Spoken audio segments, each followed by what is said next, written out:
I'm a student of history, Islamic history especially, was on the Prophet, or Prophet peace be upon him, the state of Medina, which he created.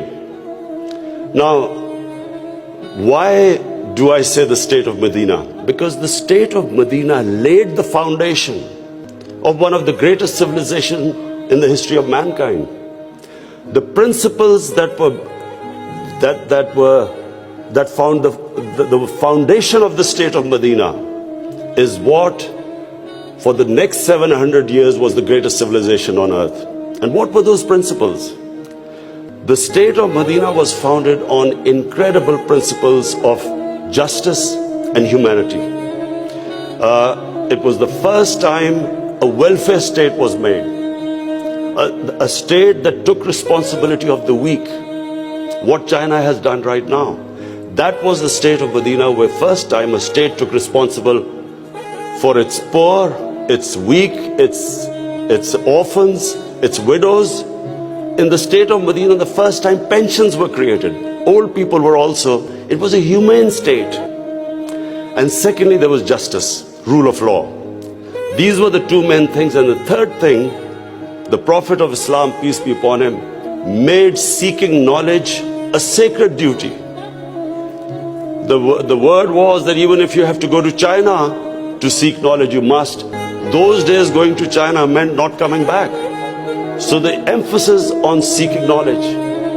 For the next 700 years, all top scientists were Muslims. And that was the state of Medina.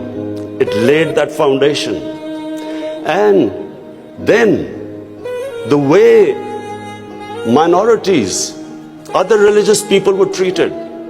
The Prophet signed famous, the Misaq-e-Medina. There's still a letter in St. Catherine's Church which was signed with the Christians, that your places of worship will be, till the end of time, they will be protected by Muslims.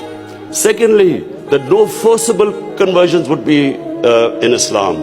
Thirdly, the Prophet's last sermon, it is a charter of human rights.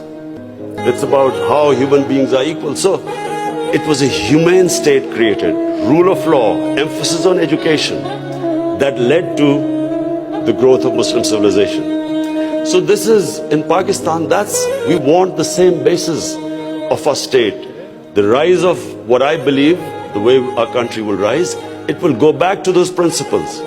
We must, number one, have rule of law, everyone equal before the law. State must be accountable.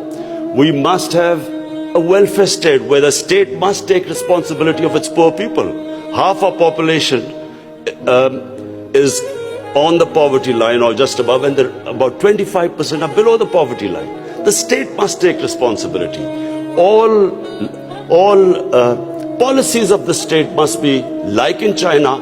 How do we lift the people from the bottom? And the most important thing is that we must, in Pakistan, start a reform program.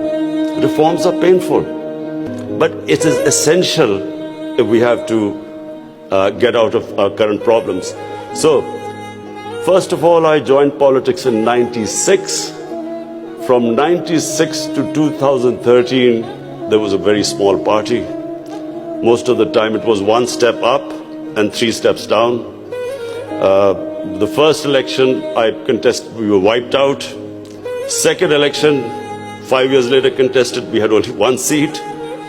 Third election we boycotted, and most of the time people made fun of me, thought we would never make it, because I'm an outsider. I wasn't from the political class. But one big lesson from sports which I learned, you only lose